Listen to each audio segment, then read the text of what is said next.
Student की अच्छी समझ बन सके, कॉन्सेप्ट क्लियर हो सके, इन सभी चीज़ों को ध्यान में रखते हुए ये लोग नोट्स बनाते हैं। तो इनके नोट्स इसलिए अच्छे हो जाते हैं। और एक बात ये भी होती है कि जैसे कोचिंग वगैरह से करते हैं, उनसे ज़्यादा बेहतर मानी जाती है तैयारी में। हमें एक चीज़ जो कोचिंग से ज़्यादा फ़ायदा मिलता है और वो होता है, जैसे कोचिंग वगैरह से करते हैं, उनसे ज़्यादा बेहतर मानी जाती है तैयारी में। हमें एक चीज़ जो कोचिंग से ज़्यादा फ़ायदा मिलता है और वो होता है शासक से जुड़ा हुआ है और उससे क्या जानकारी मिलती है, उनको यहाँ पर रखा गया। अब ये सब चीज़ें याद करने में बड़ा दिक्कत होता है, बार-बार कन्फ्यूजन होता है, बार-बार दिक्कत होती है और अलग-अलग जगह पर मिलता है तो और कन्फ्यूजन होता है।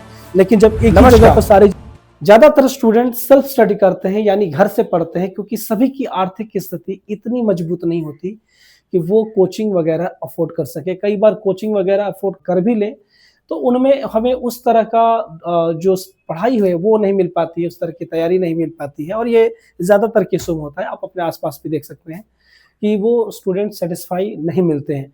आप इस बात को भी ध्यान में रखें कि सेल्फ स्टडी जो तैयारी होती है, वो अन्य जैसे कोचिंग वगैरह से करते हैं, उनसे ज़्यादा बेहतर मानी जाती है। तैयारी में हमें एक चीज़ जो कोचिंग से ज़्यादा फ़ायदा मिलता है और वो होता है गाइडेंस। अगर आपको प्रॉपर गाइडेंस मिले तो वो आपकी तैयारी ज़्यादा बेहतर हो जाती है। दोस्तों, आज के इस वीडियो में हम इसी गाइडेंस के परिप्रेक्ष्य में एक नोट्स को दिखा रहे हैं। ये संस्कृति आईएएस के नोट्स हैं। जो कोचिंग के नोट्स होते हैं उनके फायदे को पहले मैं क्लियर कर देता हूँ। दरअसल होता क्या है, कोचिंग जो नोट्स बनाते हैं वो आपके वर्तमान एग्जाम के जो ट्रेंड चल रहा है उनको देखते हुए, जो क्वेश्चन पूछे जा रहे हैं उनको देखते हुए, स्टूडेंट की अच्छी समझ बन सके, कॉन्सेप्ट क्लियर हो सके, इन सभी चीज़ों को ध्यान में रखते हुए ये लोग नोट्स बनाते हैं। तो इनके नोट्स इसलिए अच्छे हो जाते हैं।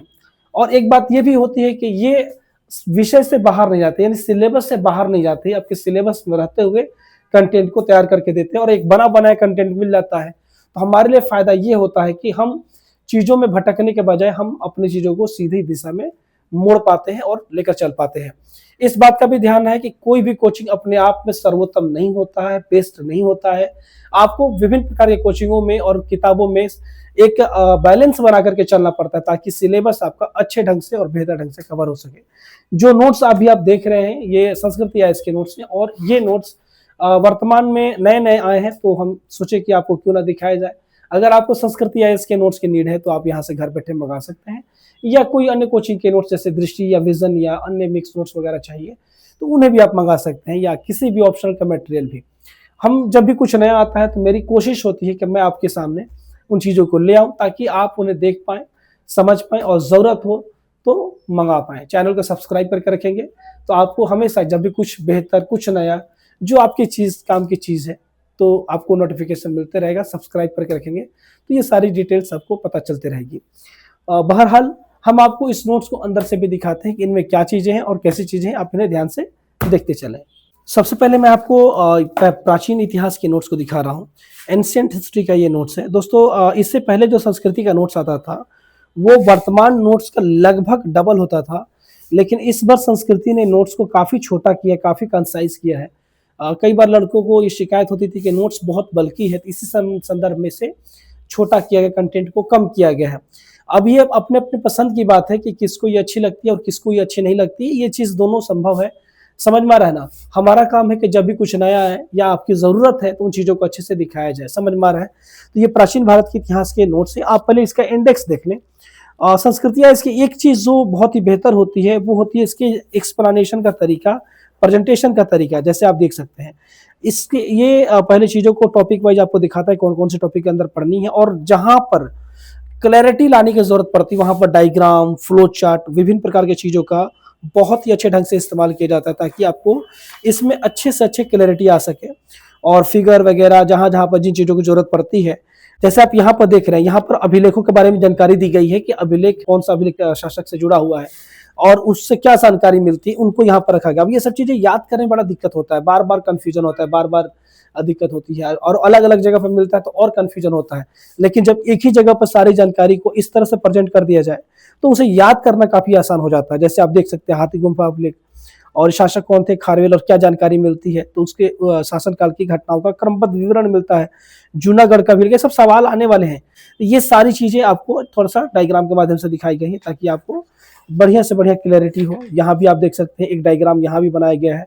प्रमुख जो साहित्यिक रचना है उनके रचनाकार कौन है और उससे वो किस तथ्य से जुड़ी हुई है। जैसे अष्टध्यायी पाणिनि और ये व्याकरण ग्रंथ है। मुद्रा राक्षस ये विशाखा दत्त के द्वारा रचनाकार है, लिखे हैं और मौर्य काल के बारे में इसकी जानकारी मिलती है ना। महाभाष्य ये सब सवाल आते कई बार आ चुके हैं, पतंजलि से जुड़ा हुआ है और ये पुष्यमित्र सुंग के विषयों की जानकारी आपको इसमें मिलती है। तो आप देख सकते हैं इस तरह कई तरह की ग्रंथ और उनके रचनाकार उनसे जुड़े हुए कुछ तथ्यों के बारे में बताया गया है और ये कुछ विदेशी जो वृत्तांत हैं उनके बारे में भी यहाँ पर रखा गया है। तो आप देख सकते हैं कि इन नोट्सों में डायग्राम फ्लो चार्ट का बहुत ही अच्छा इस्तेमाल आपको देखने को मिलेगा और फिगर वगैरह का, इससे आपको ना याद करना आसान हो जाता है, इसलिए संस्कृति के नोट्स को लड़के डिमांड करते हैं। ये दूसरा बुकलेट है मध्यकालीन भारत का, आप इसका भी इंडेक्स थोड़ा देख लें। सभी चीज़ों का तो दिखाना मुश्किल होगा क्योंकि आप जानते हैं वीडियो बहुत लंबा हो जाएगा, है ना। तो हमारा मेन फोकस इस बात पे है कि हम आपको इस नोट्स में क्या विशेष है, क्या बेहतर है, क्या अच्छा है, वो हम आपको दिखाते चले और वही हम आपको दिखा रहे हैं यहाँ पे। समझ रहे हैं आप। ये आपका मध्यकालीन भारत का बुकलेट था और मैं इसको भी थोड़ा अंदर से दिखा रहा हूँ। आप वीडियो को पॉज करके देख सकते हैं, है ना, कि ये आपके लिए कैसे बेहतर है और ये क्या इसमें बेहतर चीजें हैं, समझ में आ रहा है। तो ये आपका मध्यकालीन भारत था। हम आगे बढ़ते हैं, ये आपका आधुनिक भारत है। थोड़ा सा इसका भी इंडेक्स देख लें, ये आपका इंडेक्स है, ठीक है, और पीछे भी इसका इंडेक्स है आपका, आप इससे अच्छे से देख लें। और कंटेंट वही चीज़ है, आपको वही डायग्राम वगैरह का इसमें आपको इस्तेमाल करके दिखाया गया है और टू द पॉइंट इस नोट्स को बनाया गया, बिल्कुल टू द पॉइंट, कोई भी इधर इसमें कोई भटकाव नहीं है, एकदम टू द पॉइंट है। ये आधुनिक भारत था और ये आपका विश्व का इतिहास है। तो टोटल आपका एंशिएंट मेडावल मॉडर्न वर्ल्ड हो गया और ये आर्ट एंड कल्चर। दोस्तों जो नोट्स हम लोग देते हैं ना, इस बात का ध्यान रखिएगा कि उनमें हम लोग रेट को कम करने के लिए लेटर की साइज को छोटा कर देना या सस्ता पेपर या सस्ता प्रिंट यूज करना, ये सब चीजें यहाँ पे नहीं होती हैं। आप इसके लिए निश्चिंत रहिए, कई बार रेट को कम करने के लिए सब चीजें की जाती हैं पर ये सब चीजें यहाँ नहीं होती। और हम लोग जो नोट्स देते हैं उनमें कवर लगा के देते हैं आगे और पीछे दोनों तरफ, ताकि ये लंबे समय तक चल सके। हमारा मेन पर्पस ये होता है कि जो भी चीज दी जाए वो आपके लिए बेहतर हो, लंबे समय तक चले, ताकि आपको दिक्कत ना हो। क्योंकि आप जानते हैं सिविल सर्विस की तैयारी 1-2 महीने की, 6 महीने की, 1 साल की नहीं है, बल्कि 1 साल में कई साल लड़के कर लेते हैं, मगर कई बार ये तैयारी 2 साल, 3 साल, 4 साल, 5 साल तक चली जाती है। तो नोट्स भी वैसे होने चाहिए जो सालों साल तक चलते रहें, आपको दोबारा ना लेना पड़े। तो ये सब इसका डर नहीं है और मटेरियल भी जो मिलेगा हमेशा ऑथेंटिक मिलेगा, आप इसका भी चिंता ना कीजिएगा। ये अगला नोट्स जो आप देख रहे हैं ये भारतीय अर्थव्यवस्था का है, इसको भी आप देख लें, क्वालिटी बढ़िया रहेगी। ये आपका पेपर 3 में हम लोग हैं, तो पेपर 3 में क्या क्या पढ़ना होता है, पर्यावरण, economy, science and tech, internal security और डिजास्टर मैनेजमेंट। ये आपका साइंस एंड टेक है। साइंस एंड टेक के लिए परफेक्ट मटेरियल है, समझ में आ रहा है। बाकी करेंट से आप जानते हैं, अपडेट तो करना होगा ना। अगले बुकलेट जो आप देख रहे हैं ये है आंतरिक सुरक्षा और शासन। शासन के लिए इसमें कंटेंट दिया गया है, इसमें लगभग चीजें, बहुत सारी चीजें हैं, फिर भी आपको जरूरत पड़ सकता है संभवतः। और इंटरनल सिक्योरिटी हो तो इसमें जो होम मिनिस्ट्री के साइट्स पे भी कई तरह के इंपॉर्टेंट रिपोर्ट आते रहते हैं, उन्हें आप जरूर पढ़ें। और सोसाइटी से भी रिलेटेड आते हैं, जब महिला व बाल विकास मंत्रालय आप देखते हैं तो वहाँ पे सोसाइटी या सोशल जस्टिस से जुड़े हुए मुद्दों पे करंट अफेयर्स या करंट से रिलेटेड कुछ रिपोर्ट्स वगैरह आते हैं, वो आपके बहुत काम की चीजें हैं, वो आप मेंस में कोट कर सकते हैं। ये आपका एथिक्स है, पेपर फोर्थ के लिए एथिक्स का बहुत ही अहम रोल होता है और इसमें मार्क्स बहुत अच्छे आते हैं। अगर आप अच्छे से तैयारी करके चले इसका तो मार्क्स अच्छा आता है।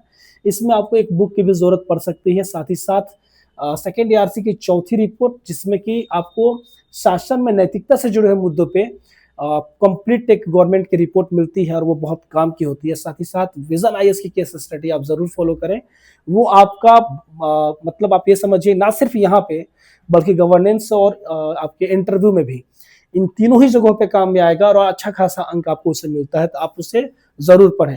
अगली बुकलेट जो आप देख रहे हैं ये है सामान्य विज्ञान, जनरल साइंस। ये प्रीलिम्स में काम आती है, फिजिक्स, केमिस्ट्री, बायोलॉजी के संबंध में। तो ये आपका संस्कृति आईएएस का पूरा कंप्लीट मटेरियल रहा। अभी आपने जो देखा ये संस्कृति आईएएस का पूरा कंप्लीट मटेरियल था। मेरी कोशिश थी कि मैं इसे अंदर से बाहर से अच्छे से दिखा सकूं।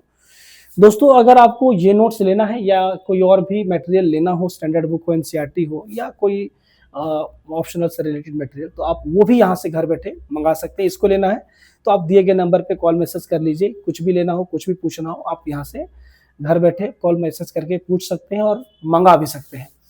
मिलते हैं अगले वीडियो में। बहुत बहुत शुक्रिया, धन्यवाद।